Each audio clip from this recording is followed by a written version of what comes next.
Hello and welcome to City of Achievement. Today we have three guests from the Phillips Graduate Institute and their division there, which is the California Family Counseling Center. So I want to introduce you to Sandy Terranova, who's the Executive Director of the California Family Counseling Center, and also to José Luis Flores. Hi, welcome. And to Angélica Gonzalez, right? Gonzalez, yes. And you like to be called Angie, yes. So we'll go from there.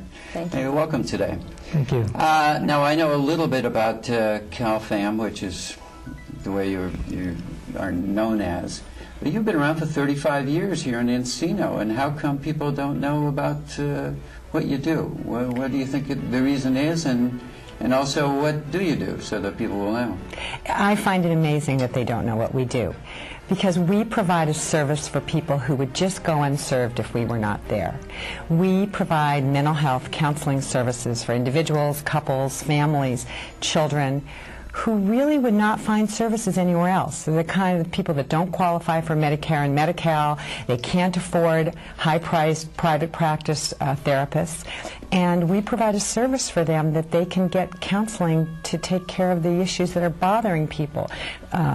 Issues between couples, children acting out, elderly people adjusting to transitioning to assisted living facilities. And I'm surprised after all this time. I don't know why, but I am surprised. We actually have been in the Valley for about over 35 years. Right. And still there's little known about our counseling center, and at one time we weren't really talking much about it because of demand. We really didn't have enough counselors to meet the demand, so we really weren't promoting the counseling center for quite a few years. But how did it get started? Who started it, and why at that time? Just because there were not a lot of counseling centers available with, you know, that provided the kinds of services to low-income folks? Well, actually, it was more that there weren't many family therapists, or at least clinicians, therapists that could work with families and couples and so forth. So the Counseling Center was part of the Phillips Graduate Institute, which is a graduate program in psychology and marriage and family therapy. And the need there to be able to provide training for these students in these professions, the Counseling Center offered that opportunity. Our founder realized that you can have Clint Phillips, you can have an academic background, but the real crux of becoming a good therapist is the clinical work. And so when he started the Institute, he started a counseling center right away to begin to train these clinicians. And now we train about 100 mental health professionals every year. And these professionals train at our site, which is in Encino, providing services right on our site, as well as they go out to homes for the elderly. We're in 20 LAUSD schools. We're in residential facilities for the elderly. We're in, I think I said, 2 probation camps. And we provide services that both at our site and within the community, which provides training for our students as well as helping the community. But the students that you have, the people that the therapists are not specifically from Phillips Graduate Institute, right? Most of them are, but we have students from many, many different schools and universities throughout Southern California. Now, how do these students find out about Phillips and about your program with CalFam? We have our admissions office for the graduate program. We'll go to different school sites just to let them know that we have training opportunities for their students, for their graduate students. And we also attend many fairs where we also promote our counseling services. Job fairs, and yes. Well, you know, I would add that I think one of the best ways that we promote our programs is just through word of mouth. You know, I think as we provide better training opportunities for students, that many of the students that we have from other schools, not just Phillips, they come to our school because they heard from so-and-so that they got wonderful instruction, and in addition to that, that the clients that they're able to see, the range of clients, are clients that aren't available anywhere else. Right. Because again, is this the only kind of service that there's available in the Valley or in Los Angeles in general? I mean, the way that you are set up, is it unique? I think we're unique in the sense that we're connected to a graduate institute. There are a lot of small clinics around. Many of them provide services through the Department of Mental Health. We're one of the few large clinics that is not connected to government mental health services. But because we're connected to a graduate institute, we're on the cutting edge of all the recent and new and current knowledge about what's happening in our field.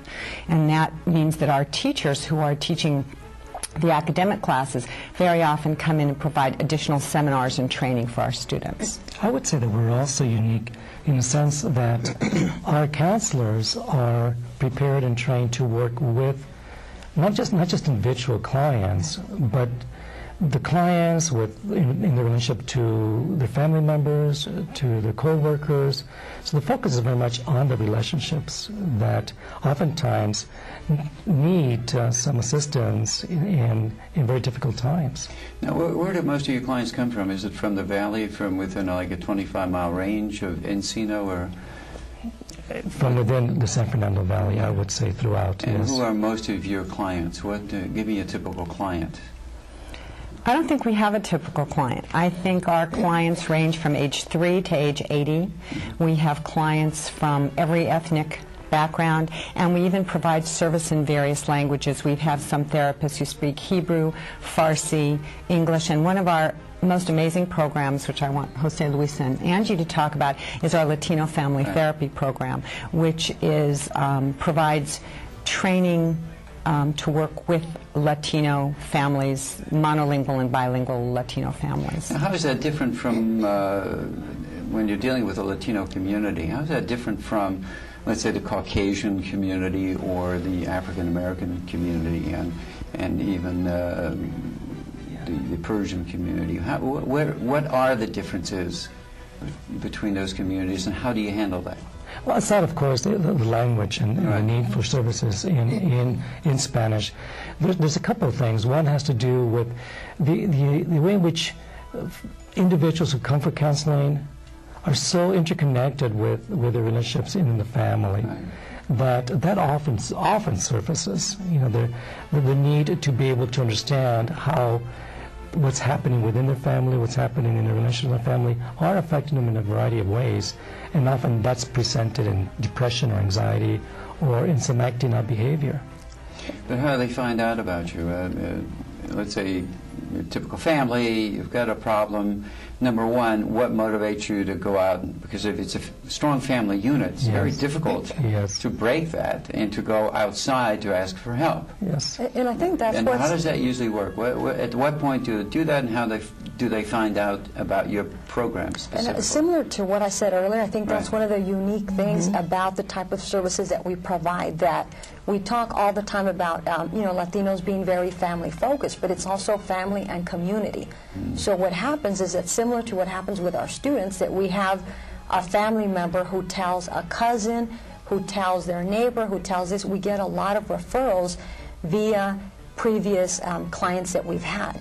And right from the get-go, I think the way that our program is set up, that at engagement, we already let clients know that this is a service that will be different, just by the nature of the initial call being done in Spanish. Right. For a particular group that's monolingual in Spanish, that I think that's a huge draw.